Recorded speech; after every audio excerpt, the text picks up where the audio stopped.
নমস্কার পুরুলিয়াবাসী। আজকের ভিডিওটা একটু অন্যরকম। ভারতে তৎকাল ট্রেনের টিকিট মানেই বহু মানুষের কাছে একটা যুদ্ধ বলা চলে।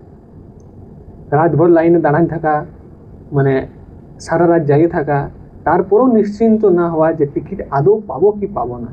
আবার যারা অনলাইনে কাটে তাদের ক্ষেত্রে 10টা বা 11টায়, 10টায় সময় বটে এসির আর 11টায় সময় বটে নন এসির।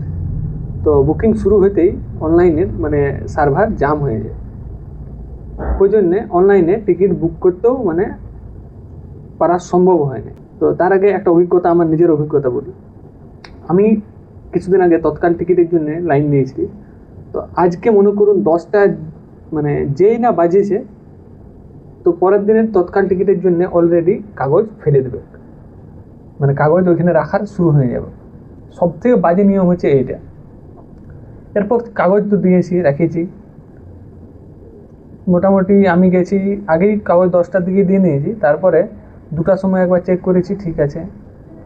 বিকালে যাই নিয়ে পাহারা দিতে শুরু করেছি। এরপর থেকে এখানে গেমটা শুরু হবে। একটু যদি চোখের পলকটা অন্যদিকে যাচ্ছে, বা 5 মিনিটের জন্য বাথরুম যাচ্ছি, বা চা খাওয়ার জন্য অন্য কোনো জায়গায় যাচ্ছি, তো টিকিট গায়েব হয়ে গেছে, এমন অবস্থা।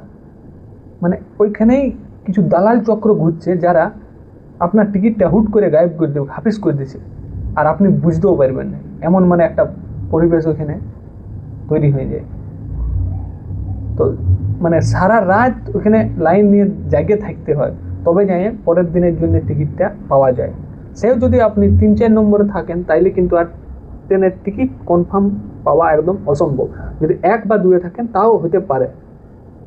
আরও সেই রকম জিনিসটাই পরে আরেকবার যখন আমি টিকিট কাটতে গেছি, সকালে দিয়ে গেছি, সেবারে দুপুরেও একবার চেকিং করে এসেছি, বিকালে দিয়ে গেছি, বিকালেও দেখে এসেছি যে টিকিটটা ঠিক আছে কি নেই।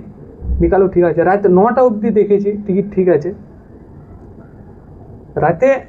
সেবারে রাতে যেতে পারিনি, কিছু একটা ইমার্জেন্সি কাজের জন্য রাতে আমার থাকা সম্ভব হলো না। সকালে যাই দেখছি টিকিট আমার গায়েব। টিকিট যেটা দেওয়া ছিল, কাউন্টারে রাখা ছিল, 1 নম্বরে রাখা ছিল, সেটা আমার হাতান নিয়েছে।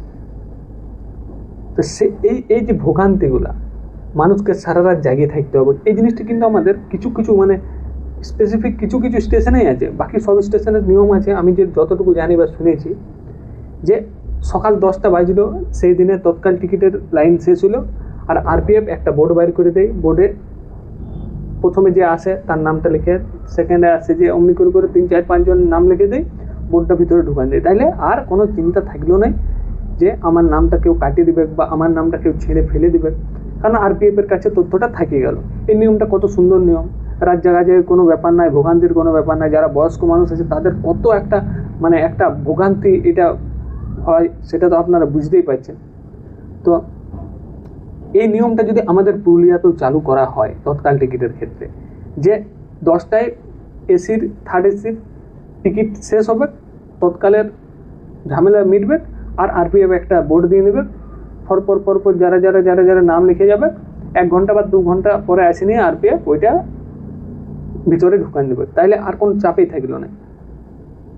এই জিনিসটা যদি করা হয় না, তাইলে এই যে আমাদের দালাল চক্র, যেগুলো এজেন্টগুলো একটু কম বেশি পয়সা নিয়ে আর ওইখানে লোক ফিট করে রাখে, আর ওরা ইচ্ছা করে যাই নিয়ে ওই জায়গাগুলোতে জটলা পাকায়, যেখানে টিকিটগুলো রাখা থাকে, জটলা পাকায় ভিড়টা করে, আর ফুট করে একদম টিকিটটাকে গায়েব করে দেয়। কোন সময় কেউ চোখের পলকে বোঝাই যায় না। তো এইগুলো অনেকেরই ইমার্জেন্সি যাত্রার জন্য, ইমার্জেন্সির জন্য, তৎকাল টিকিটের জন্য ওইখানে পড়ে থাকে। আর অনেককে দেখেছি আমি সারা রাত জাগার পরেও সকালে হয়তো একটু চোখটা লাগিয়ে গেছে, একটু চোখটা লাগার পরে হুট করে দেখছে যে আমার টিকিটটা নাই, আমার টিকিটটা গায়েব। তো এইগুলো তো ভালো জিনিস নয় না। আমার মনে হয় এই সমস্যার সমাধানে ভারতীয় রেল কিছুগুলা পরিবর্তন যদি আনে, তাইলে এটার কিন্তু সমস্যাটা সমাধান সম্ভব। প্রথমত এই যে অফলাইন টিকিটের একটা টোকেন ব্যবস্থা চালু করতে হবে, যে যাত্রীরা আগের দিন বা নির্দিষ্ট সময়ে স্টেশনে যায়নি, টোকেনটা সংগ্রহ করবে, পরের দিন সেই টোকেন নম্বর অনুযায়ী পরপর লাইনে দাঁড়ায় নেবে। যে টাইমে তৎকাল শুরু হয় তার 15 মিনিট আগে বা 20 মিনিট আগে যাই নিয়ে পরপর সেই টোকেন অনুযায়ী দাঁড়ায় নেবে। যে আসবে না এই টোকেন নিয়ে, তাকে বাদ দিয়ে দেওয়া হবে। আর এই যে অনলাইনে যে টিকিটটা কাটা হয়, এই যেটুকু আমি খবর পালি বা শুনলি, এই যে যারা এজেন্টগুলা বা যারা সেই অনলাইনের মাধ্যমে সেই টিকিট বুকিং এজেন্সিগুলো আছে, ওরা কিছু একটা ব্যাপার মানে আছে, সার্ভার জাম করে দেয় পুরা। ওই জন্য আমরা যখনই তৎকালে টিকিট কাটতে যাই পুরো ঘুরতে থাকে। তার মানে যত টিকিট আছে ওরা সব নিজেদের দিকে টানে নেয়, কিছু একটা ওরা সার্ভারটাকে মানে কিছু একটা কানেক্ট করে, আর ব্যাপারটা পুরাটা ওদের নিজেদের হাতে নিয়ে নেয়। তার ফলে আমরা টিকিট কিন্তু পারি না নিতে। হয়তো অনেকজনের দু একজনের হয়েও যায়, কিন্তু বেশিরভাগ টিকিট কিন্তু এজেন্টরাই ওদিক থেকে মারি নেয়। এই ক্ষেত্রে বলবো রেলওয়েকে যে আপনারা এই বিষয়টা একটু দেখুন, যে সার্ভার, আপনাদের সার্ভার যেমন কেউ মানে বাজেয়াপ্ত করে টিকিট মানে নিতে না পারে, সেই দিকটা একটু অনুরোধ করবো দেখার জন্যে। আর যখনই কেউ টোকেন নিয়ে যাবে তার আধার দেখে আর ভেরিফাই করুন যে হ্যাঁ এই লোকটা এই ওয়ার্ডে, বাস একে লাইনে দাঁড় করান দিন। তাইলে এই সমস্যাটার একটা সমাধান হতে পারে। এই যে রাত জায়গা বা টিকিট ছিঁড়ে ফেলে দেওয়া, বা অনেকজন আসেনি বলে আমিও 2 নম্বরে রেখেছি, আরেকজন বলছে আমিও 2 নম্বরে রেখেছি, এরপর বলুন কাকে বলবেন, বিশ্বাস করবেন? তো এই জিনিসগুলোর জন্য ওইখানে একজন আরপিএফকে মজুদ রাখিবার বটে, নাহলে কিন্তু মারপিট শুরু হয়ে যাবে ওইখানে। আমি তো মানে নিজে দেখলি ওই জায়গাটা মানে খুব ডেঞ্জার জায়গা। তৎকাল টিকিটের জন্য যে মানে ঝামেলাটা ওইখানে হয় না, মাথা খারাপ হয়ে যায়। মানে সবশেষে এই কথাটাই বলবো, যদি প্রযুক্তি ব্যবহার করে অফলাইন ও অনলাইন এই দুই ব্যবস্থাকে আরও স্বচ্ছ এবং দ্রুত ন্যায্য করা যায়, তাহলেই সাধারণ মানুষের ভোগান্তি অনেকটাই কমে যাবে। আর এই তৎকাল পরিষেবাটার মূল উদ্দেশ্যটাই হলো যে জরুরি প্রয়োজনে মানুষকে দ্রুত টিকিট দেওয়া। এটা কিন্তু দালালবাজি বা এজেন্সিদের মানে এখানে কোনো চলবে নাই। এখানে মানুষকে যাদের সত্যিই প্রয়োজন আছে তাদেরকেই অগ্রাধিকার দিতে হবে। কিন্তু এই দ্রুত মানে টিকিট পাওয়ার জন্য যদি সারা রাত ওকে জাগতে হয়, বা সারা রাত জাগে যদি তার মানে সে শরীরেই অসুস্থ হয়ে গেল, শরীর খারাপ হয়ে গেল, তাহলে ও আর কীভাবে ও সেই ট্রেন জার্নিটা করবে? তো মানে আমি মানে ভারতীয় রেলের কাছে অনুরোধ রাখব যে এই বিষয়টা, যেসব স্টেশনে এগুলো এখনও চলছে সেই সব জিনিসগুলো একটু আপনারা ধ্যান দিন। একটু আপনাদের কাছে অনুরোধ রাখব যে আপনারা এই বিষয়টা একটু বিস্তারে একটু ভাবনা চিন্তা করে দেখুন, আমাদের পুরুলিয়ার মতো শহরে যেন এরকম জিনিসগুলো না হয়, বা আপনারা একটু এই জিনিসগুলোর জন্য ভালো একটা নিয়ম চালু করুন, যাতে আমাদের সাধারণ মানুষের ভোগান্তিটা কম হয়।